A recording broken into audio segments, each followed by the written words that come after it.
Welcome back to another segment of Behind the Scenes of the Waltons.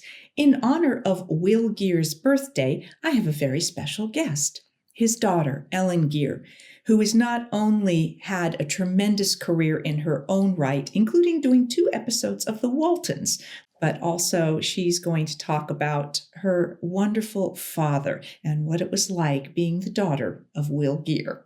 Please welcome Ellen Geer. Well, welcome. Thank you for agreeing to do this. This is so special. I have people ask about you all the time, and of course, your father. Oh, Pop. Don't it, Pop? Yeah. Boy, do I miss him. Oh, we all do. And I'm so happy that the theater was spared from Yes, it was spared. We had a fire that was so hard on all of Southern California. It was a terrible time, but we're like a jewel. Our oak trees surround this community of Topanga where we have Theatricum, and we're spared. The businesses are all spared. I think we only lost about 2 or 3 homes, on the outer edges. So we were very fortunate. Yeah. And that has also been your home for. Oh, yes, the family. We moved here in the early 50s when Papa was blacklisted and during the McCarthy period. And this was a place my mother found it. She was such a genius. She found it because she knew as long as he was digging in the earth and making things grow, that would help him through this period of time when he was ostracized from Hollywood. And then the Waltons came along 10 years later, and like apple pie, he was received again into the world. Yeah. Well, he certainly wasn't the only one who was targeted. Oh, no. It's similar to now. People are being targeted. So we all have to just keep working and speaking up. Very important for us all. Yeah. The Walton family did that. That's why I love the Waltons, Me because too. it was they're so grounded in natural roots, they came, of course, from the author. Yeah. And of course, your first episode with us, the ceremony, was a very significant story about the persecution of the Jewish people. Yeah, it certainly was. I loved working on that piece. I really did. The Walton family is so supportive and receptive, and dealt into things that affected their lives, and that's great storytelling, isn't it? It really is. Yes. That's how we learn. When you take on subjects that are still so relevant today, sadly, still so relevant. And I feel like they did such a beautiful job of telling the stories without overly waving the fist or moralizing or pointing fingers, but just allowing it to be an experience that this family had and tried to find their way through with love and compassion and support and tolerance and all things that are, the best in human qualities. Right. You are. Great storytelling. Absolutely. Yeah. And then, of course, you returned in a later season in The Pledge when you and I had a wonderful, sweet storyline together where your character, Roni Cotter, pushed Mary Ellen to really pursue becoming a doctor and quit whining. Quit complaining and whining and get on with it. It's like we have to do today sometimes with young people. I'm not throwing shade. I'm just telling you to take the step forward because nobody's going to do it for you. Right. Yeah. And one has to be courageous in life. Yeah. Are you still singing? I am still singing. And it was such a special opportunity. I had such a beautiful time getting to sing under the oaks in theater space. It's just magic. I know. It is, and we're going now into this is, I think, our 52nd season now, since we began. It's a lot of years of offering, plays and our education programs, which really, really we love that because our actors become the teachers of our program, and so it's connected in a good, healthy way. Mm. Yeah. I was asked recently, and I did not know the answer, if there were other cast members, I'm sure there were guest actors on the Waltons who also were performers at the theater, but were there any besides Will, of course, other actors from the family that did shows at the theater? I think my brother Thad was there a couple of times. My brother, I think he did some work there with Pop a couple of times, but I'm not sure. Yeah. And in reciprocal, did any of our cast perform at the Botanicum? No, not that I know of. They've just always given us such support, Mm. you Mm. know, and Yeah, which I'd like to touch on, right? yes. So I don't forget is, of course, your theater, like so many, relies a lot on nonprofit support. So if anyone, any of our viewers would like to help support the theater, how would they go about that? Well, we have a web, which is www.theatricum.com. And there's all the information there. It's spelled Theatricum, Theatricum. Theatricum Botanicum is a theater of plants. And when we first began, it's Papa's title. When we first began, everybody thought, "Oh my God, we can't use that for PR and marketing. That's ridiculous." But we've kept it because it means theater of plants, and that's what it is. We have a beautiful bust of Papa, and we've opened a museum there. Now it's called the Shelter, and it's really kind of the relationship when we first began in the 50s, long before the Waltons, what it was like when people had been taken from their work. And it's really about Woody Guthrie and Will Geer, their friendship, how they traveled, the United States to help unions formalize during a difficult period. And so it's really a museum now. Judy, you'd love it. You should come out and see it. It's gorgeous. I will. Beautiful. Yeah. The pictures, we had a young man from the canyon, he's a historian, got all excited about the history. And I think the history and the values that Papa gave to us as a family and is what has held Theatricum together. Mm. And is it true, I was speaking with someone recently who said that there is a cabin that was Woody Guthrie's? Yes, that's what we've done. We got a beautiful grant thanks to Sheila Kuehl, the past supervisor in the county, LA County, and she really kind of understood who we are and how we do, serve the LA community and beyond. And so we have refurbished Woody Shack into what we now call the Shelter, because during the 50s, it was a shelter for many people who their work was taken away from them because of the government rule at the time, and which is happening again today. And so I think it's important because by just coming to the museum and looking, you realize, you just get up and you keep going, you fight the best you can, and you carry on. That was always Pop's way. Yeah, well, he certainly exemplified that. And even on our show, we were very aware of, him, his values and him standing up for the little guy who didn't always have a voice and making the most of the opportunities he was given to try to help other people. And, the way he gathered people and invited them to, if they wanted to come out to California, and he would bring them out and they would stay at the property and he'd help them, try and give him a foot up into the business. And Yeah. Yeah. um, yeah, and That was Pop. yeah. And was that,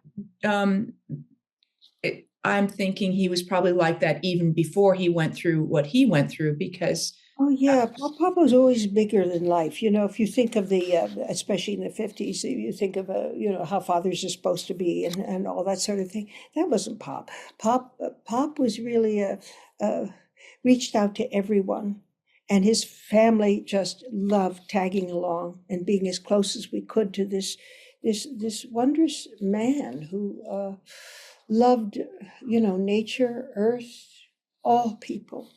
it's like a Pied Piper.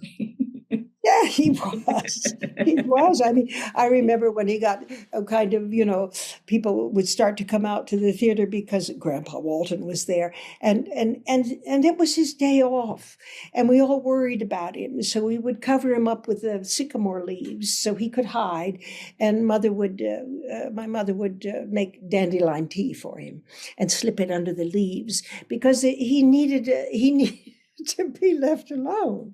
Because he didn't know how to say no.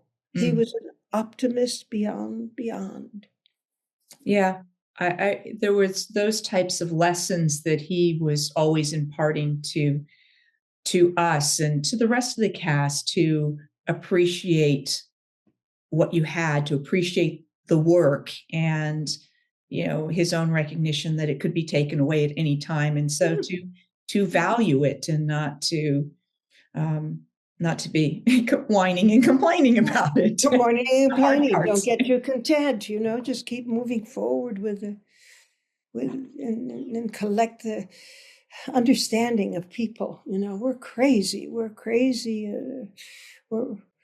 There's a deep. I think there's a darkness in people, and is what I'm noticing as I'm older, because I'm older than Pop was when he died, and there's a darkness that we must always ride over to keep the human race in a decent, positive, caring, supportive way. I don't know what it is. Maybe it's a little tick. I don't know.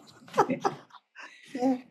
Well, human interaction, I think the more people are in a position to interact with each other, as opposed to isolate and just deal with like technology or whatever, that it's much easier to attack people that aren't right in front of you as a person, where you can actually have to look at the impact that you are creating on that person, and hopefully have the recognition that we can hurt each other, and that we're just people, and that, somebody you think you hate, if you could really sit down and talk with them for half an hour, you'd find what we all have in common. Yeah. The way we all have similar experiences, no matter how different people may seem. And I think that's what the Waltons did with the show, with the stories, was someone new would come in and you'd think, oh my goodness, this is a scary person. And then they'd have to learn about them. Yes, learn about them. Yeah. Oh, it's good. It's good. So, just again, because I think people don't necessarily know the details, what was it that happened with Will that got him blacklisted? There was a period there, the late 40s, early 50s, General MacArthur had decided that if you spoke against the values that they thought were right, that they would take away their work and pull them out. It's happening again. It's that decision by authority, people of power, who decide that that this person is not a true American, and that's what happened then. During that period, it was something called communism. The people who are in power can totally crush a human being, and they did my dad and many artists. And he, for 10 years, it wasn't until Otto Preminger came 10 years later and said, okay, well, let's go to work. and he put him in advise and consent, where Pop worked in the actual room where they had blacklisted him 10 years earlier. Mm.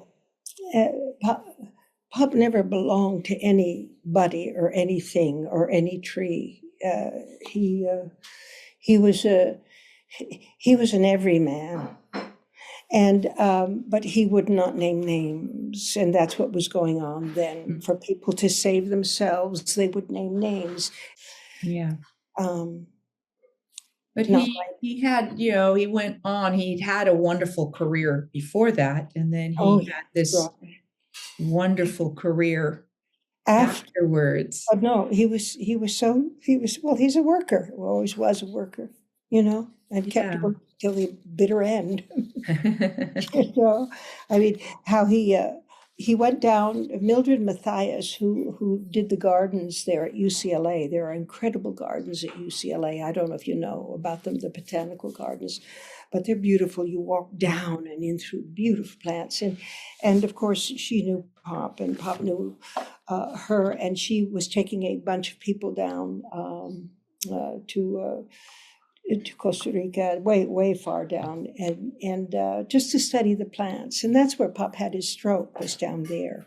But he was so excited by going down there, And so after that, when he had his stroke, it was very hard. An actor has to be able to speak, and Pop couldn't speak. So I don't know, if you ever get a chance, you might want to go there and look at Mildred Mathias's garden. Wow. At UCLA, or anybody who is up there. It's a beautiful garden. You take a walk and you sit on the bench and you see water flowing and different kinds of plants. Yeah. Because that's what Pop loved was plants. If he wasn't an actor, he had a degree in horticulture from UCLA, and not UCLA, from Chicago University. He had a degree, and he's written a book about Shakespeare and all the plants, and that was his other love. Yeah, he was always educating us about the plants on the back lot of the studio and quoting their Latin names. That's right.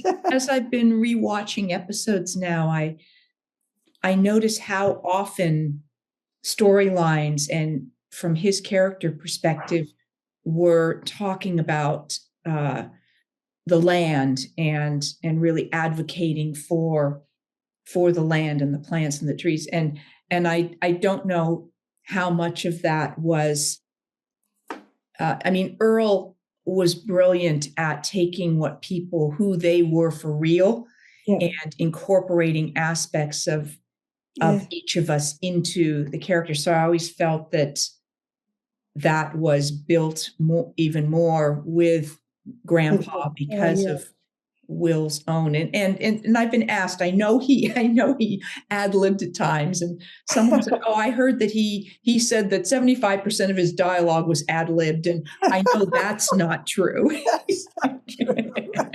But they said, "Oh, he said that." But you do an interview and you embellish. It's folk tales. Everything is. What I do know is that whenever there was a pause in the dialogue, he'd hop in and he'd just start going, or at the end of a scene, he'd just continue on. Or every time Grandpa told Grace, at the table, there was. I have also heard said that the character of Zeb Walton was the closest to who Will was in real life. Knowing his career, would you agree with that? Or it sat on him like a glove. That's who he was. He was impossible to pin down because he was always moving. He was always engaging with either a human being or the earth. That was Pop. I sometimes he would sit and I remember one time we took a little trip. I think it was up north a little bit, and we were walking down, my husband and I walking by, and we saw Pop sitting on a hotel, and he was sitting in a rocking chair, and he was just staring out in space, And I thought, I didn't know what was going on with him. So finally I went up, said, what were you thinking about, Pop? And he says, so I'm just practicing being older.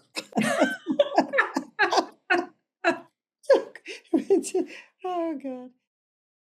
Thank you for joining me for this segment with Ellen Geer as we talk about her life, her career, the life and career of Will Geer. I will be back with more behind the scenes of the Waltons, more with Ellen, and more Ask Judy. Thanks for watching.